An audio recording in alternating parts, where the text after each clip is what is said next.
Discuss कर रहे थे क्रो का example in the case of animals we will use the sub specific word instead of variety as we have already discussed in the variety in the plants.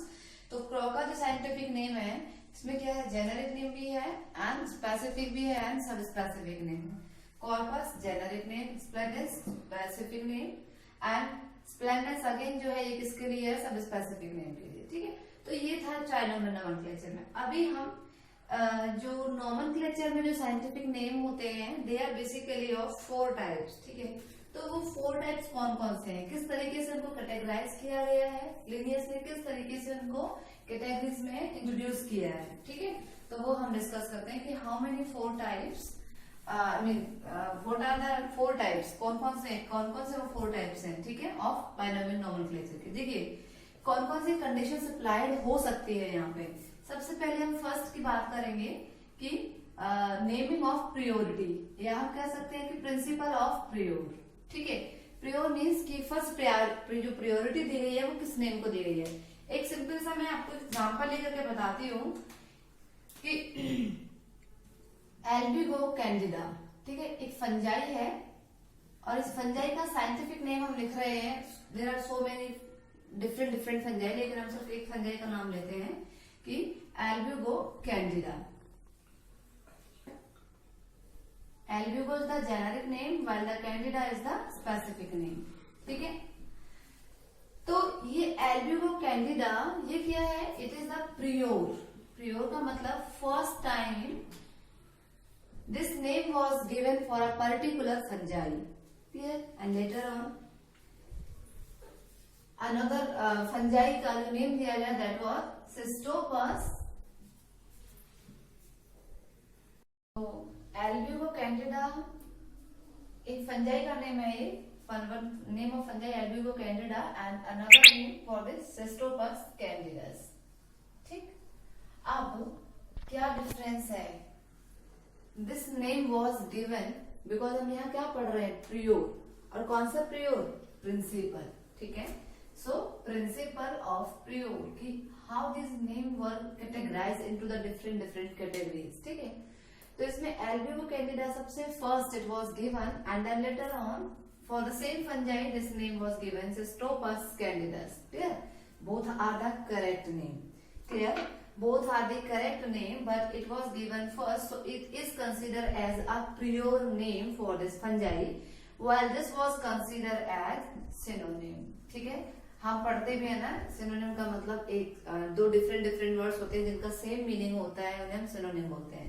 तो same in the case of when the individuals have the scientific name for a single जिनका mean same है, it is also for a fungi and it is also for a fungi but it was given as a first, so it was considered as a prior. ठीक है, priority first, priority will given for this name while it is not correct. ऐसा नहीं कि ये गलत नहीं है, आई mean गलत है, it is also correct name. Clear, but this name will never consider as a prior, done, so it will consider as what, synonym.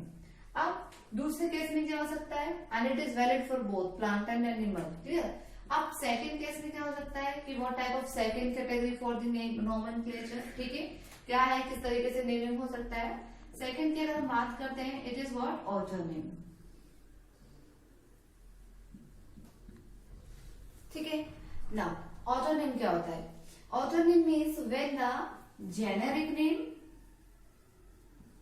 Clear, when the generic name and specific name both are same, sorry not specific, generic name and sub specific name. Clear, अगर generic name और sub specific name दोनों के दोनों equal हैं, same हैं, same जैसे हैं, तो उसे हम क्या बोलेंगे, ऑटोनिम बोलेंगे। एक एग्जांपल लिख लेते हैं हम यहाँ पे, जैसे ये किस में आता है, मेनली ट्राइनोमियल नोमेनक्लेचर में ही आता है। ठीक है, for example gorilla, gorilla, gorilla. Nomenclature के जो 72 रूल्स दिए थे कैरोलस लिनियस ने, उसमें एक ये भी रूल था कि both generic name as well as common name में also be same for some organisms.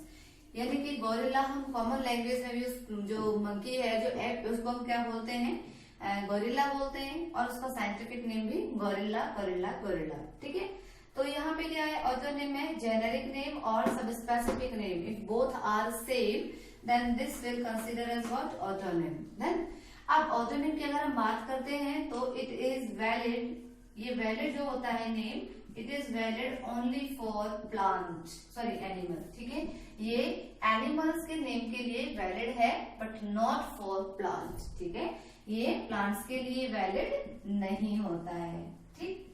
एक इसी के तरीके से एक थर्ड और होता है, ठीक है, and what is the third category, that is what, टॉटोनिम, that is what, टॉटोनिम।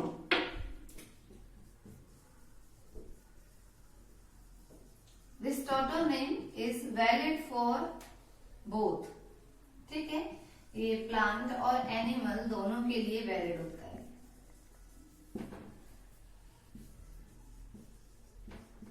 इसमें क्या होगा, किस तरीके के नेम्स को हम टॉटोनिम के कंसिडराइज करेंगे, इफ जेनेरिक नेम और specific name both are same. जैसे एग्जांपल लिख लेते हैं हम, नाजा, नाजा, तो बोथ आर सेम, इसीलिए हमने इसको क्या नाम दिया है, टॉटोनिम का नाम दिया है, ठीक है।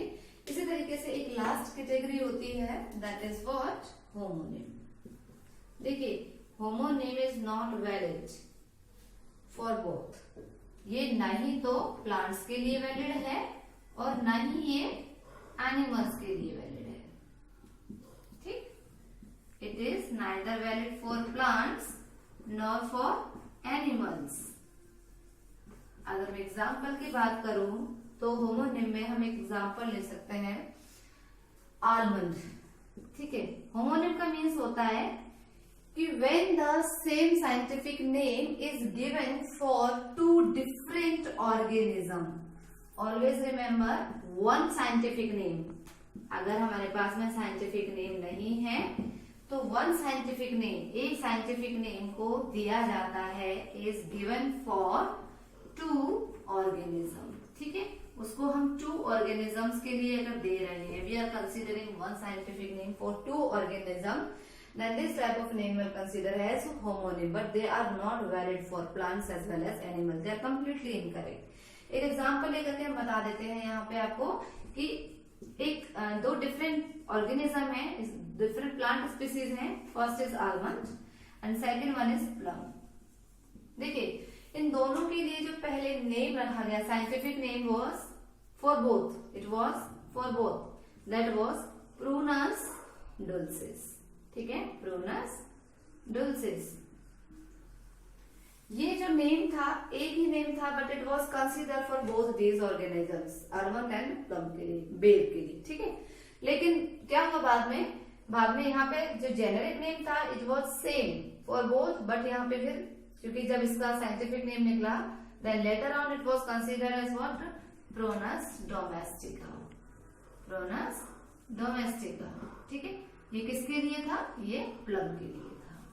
पहले क्या था, अगर हम इसे होमोनिम की तरह से देखते हैं, then these both organism will have the same scientific name, लेकिन बाद में क्या था, because it is not valid for plant और एनिमल, हम ऐसा नहीं कर सकते हैं कि दो डिफरेंट ऑर्गेनिज्म के लिए एक ही साइंटिफिक नेम दे, but it was only for that conditions when there were not so many scientific name, in that condition we just use it, not we scientist use it, ठीक है। इसके बाद में नेक्स्ट में क्या हुआ कि प्रूनस डोमेस्टिका, यहाँ पे किसके लिए, प्लम के लिए, because it is a domestic plant, कहीं भी ग्रोथ कर जाता है इजीली, ठीक है। Then it was considered Prunus domestica. तो ये था कि कितने तरीके से नेमिंग हो सकती है ऑर्गेनिम्स की, they may be in the category of synonym, they may be in the category of autonym, tautonym and homonym. It is all about the binomial nomenclature. अब हम इसके जल्दी से एडवांटेज की बात कर लें, तो एडवांटेज का सबसे मेन एडवांटेज क्या है, फर्स्ट एडवांटेज यही है कि इट इज, यानी कि वैलिड है, इजीली एक्सेप्टेबल है, ठीक है, to all over the world. आप अगर आलमंड का साइंटिफिक नेम यहाँ बोलेंगे या कहीं भी दुनिया के किसी भी कोने में बोलेंगे, you will get the same.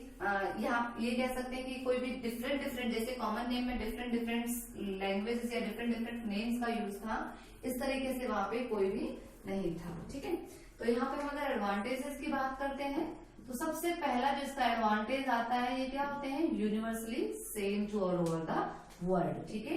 ये कैसे होते हैं, यूनिवर्सली सेम, ठीक है, ऐसा नहीं है कि डिफरेंट डिफरेंट होंगे, ठीक है, to all over the world. इसके अलावा नेक्स्ट क्या करते हैं यहाँ पे कि ईच एंड जो एवरी ऑर्गेनिजम्स होते हैं दे आर सिंपली आइडेंटिफाइड कह सकते हैं या नोन कह सकते हैं बाय देयर स्पेसिफिक नेम, ठीक है, identified by there each and every organisms identified or we could say known by their own specific name, जो उनका अपना पर्टिकुलर नेम है उसी से क्या कर सकते हैं, हम उनको जान सकते हैं, ठीक है। और एक तरीके से ये क्या भी पहचान करा देता है, सिंपली आइडेंटिफिकेशन कराता है बिटवीन द लिटरेट पीपल्स, ठीक है। ये लोकल कम्युनिटी में एजुकेटेड पीपल्स में भी इजीली तरीके से क्या करता है, डिफरेंशिएट को फॉलो करता है, ठीक है।